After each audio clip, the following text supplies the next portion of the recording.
نحمدہ ونصلی علی رسولہ الکریم۔ السلام علیکم ورحمۃ اللہ وبرکاتہ۔ سامعین محترم، آج کی میری تقریر کا موضوع ایسے صحابی رضی اللہ تعالیٰ عنہ کو دعوت دینا۔ حضور صلی اللہ علیہ وسلم نے ایسے صحابی کو دعوت دی کہ جن کا نام نہیں بیان کیا گیا، کہ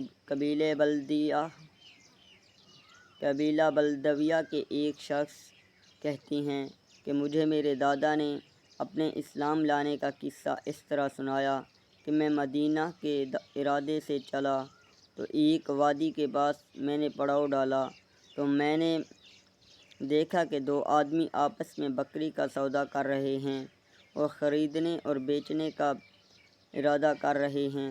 خریدنے والا بیچنے والے سے کہہ رہا ہے، مجھ سے خرید و فروخت میں اچھا معاملہ کرو۔ تو میں نے دل میں کہا، کیا یہ وہی ہاشمی ہے جس نے لوگوں کو گمراہ کیا ہے؟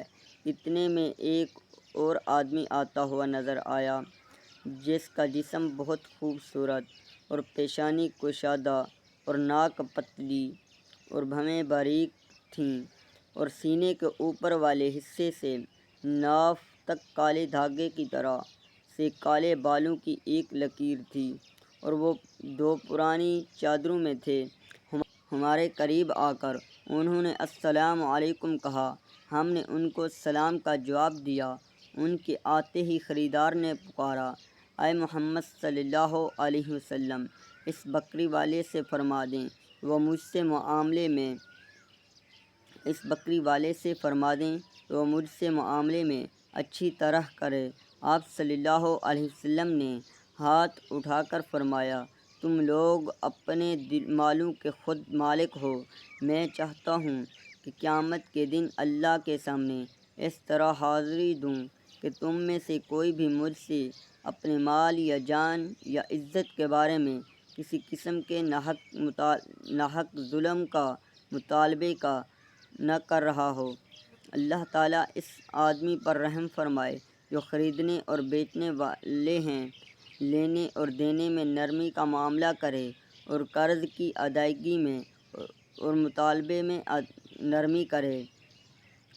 پھر وہ آدمی چلا گیا۔ پھر میں نے دل میں کہا، اللہ کی قسم، میں اس آدمی کے حالات اچھی طرح معلوم کروں گا کیونکہ اس کی باتیں اچھی ہیں۔ میں آپ صلی اللہ علیہ وسلم کے پیچھے ہو گیا اور میں نے آواز دی، اے محمد صلی اللہ علیہ وسلم۔ آپ صلی اللہ علیہ وسلم میری طرف مکمل مڑ گئے اور میری پوری توجہ میری طرف دی اور فرمایا، کیا چاہتے ہو؟ میں نے کہا، آپ صلی اللہ علیہ وسلم وہی ہیں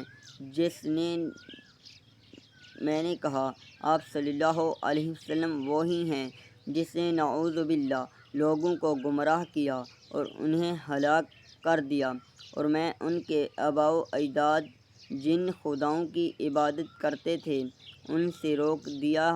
آپ صلی اللہ علیہ وسلم نے فرمایا، یہ سارے کام تو اللہ نے کیے ہیں۔ میں نے کہا، آپ صلی اللہ علیہ وسلم، آپ کس چیز کی دعوت دیتے ہیں؟ آپ صلی اللہ علیہ وسلم نے فرمایا، میں اللہ کے بندوں کو اللہ کی دعوت دیتا ہوں۔ میں نے کہا، آپ صلی اللہ علیہ وسلم، اس دعوت میں آپ کیا کہتے ہیں؟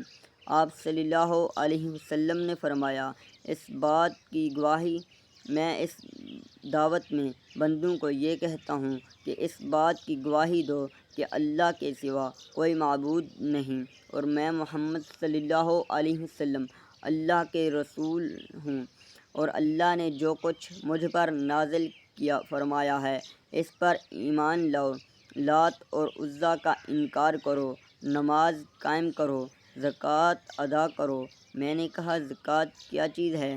تو آپ صلی اللہ علیہ وسلم نے فرمایا، ہمارے مالدار اپنے مال میں سے کچھ ہمارے غریبوں کو دیں۔ میں نے کہا، آپ صلی اللہ علیہ وسلم جن چیزوں کی دعوت دیتے ہیں وہ تو بہت اچھی ہیں۔ میرے دادا کہتے ہیں کہ اس ملاقات اور گفتگو سے پہلے میرے دل کی یہ حالت تھی کہ وہ روئے زمین کا کوئی انسان مجھے آپ سے زیادہ مبعوث نہیں تھا، لیکن اس گفتگو کے بعد میرے دل کی حالت یہ ہو گئی کہ آپ صلی اللہ علیہ وسلم مجھے اپنی اولاد اور والدین اور تمام لوگوں سے زیادہ محبوب ہو گئے، اور ایک دم میری زبان سے نکلا کہ میں پہچان گیا ہوں۔ آپ صلی اللہ علیہ وسلم نے فرمایا، پہچان گئے؟ میں نے کہا، جی ہاں۔ آپ صلی اللہ علیہ وسلم نے فرمایا کہ تم اس بات کی گواہی دیتے ہو کہ اللہ کے سوا کوئی معبود نہیں، اور میں محمد صلی اللہ علیہ وسلم اللہ کا رسول ہوں، اور جو کچھ اللہ نے مجھ پر نازل کیا ہے اس پر ایمان لاتے ہو؟ میں نے کہا، جی ہاں یا رسول اللہ صلی اللہ علیہ وسلم، میرا خیال یہ ہے کہ فلاں چشمے پر جاؤں جس پر بہت سے لوگ ٹھہرے ہوئے ہیں، اور جن باتوں کی آپ صلی اللہ علیہ وسلم نے مجھے دعوت دی ہے میں جا کر ان کو ان باتوں کی دعوت دوں، تو مجھے امید ہے وہ سب آپ صلی اللہ علیہ وسلم کی اتباع کریں گے۔ آپ صلی اللہ علیہ وسلم نے فرمایا، جی ہاں، چلے جاؤ، ان کو دعوت دو۔ انہوں نے وہاں جا کر سب کو دعوت دی، اور اس چشمہ والے تمام مرد اور عورتیں مسلمان ہو گئے۔ خوش ہو کر حضور صلی اللہ علیہ وسلم نے ان کے سر پر دست شفقت پھیرا۔ حضرت انس بن مالک رضی اللہ عنہ فرماتے ہیں کہ حضور صلی اللہ علیہ وسلم بنو نجار کے ایک آدمی کے پاس عیادت کے لیے تشریف لے گئے، تو آپ صلی اللہ علیہ وسلم نے ان سے فرمایا، اے ماموں جان، آپ لا الہ الا اللہ پڑھ لو، کامیاب ہو جاؤ گے۔ انہوں نے کہا، میں ماموں ہوں یا چچا؟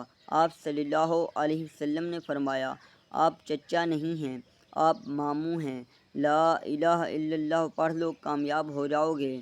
انہوں نے کہا، کیا یہ میرے لیے بہتر ہے؟ آپ صلی اللہ علیہ وسلم نے فرمایا، جی ہاں۔ حضرت انس رضی اللہ عنہ فرماتے ہیں، ایک یہودی لڑکا حضور صلی اللہ علیہ وسلم کی خدمت کرتا تھا، وہ بیمار ہو گیا۔ آپ صلی اللہ علیہ وسلم اس کی عیادت کے لیے تشریف لے گئے اور اس کے سرہانے بیٹھ گئے، پھر اس سے فرمایا، مسلمان ہو جاؤ۔ اس کا باپ بھی وہیں اس کے پاس بیٹھا تھا۔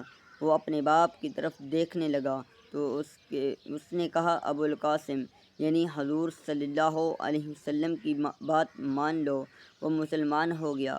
آپ صلی اللہ علیہ وسلم یہ فرماتے ہوئے باہر تشریف لے گئے، تمام تعریفیں اس اللہ کے لیے ہیں جس نے اسے دوزخ کی آگ سے بچایا۔ حضرت انس رضی اللہ عنہ فرماتے ہیں کہ حضور صلی اللہ علیہ وسلم نے ایک آدمی سے فرمایا، مسلمان ہو جاؤ، سلامتی پالو گے۔ اس نے کہا، میرا دل نہیں چاہتا۔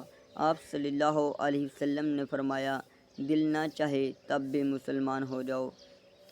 وما علینا الا البلاغ المبین۔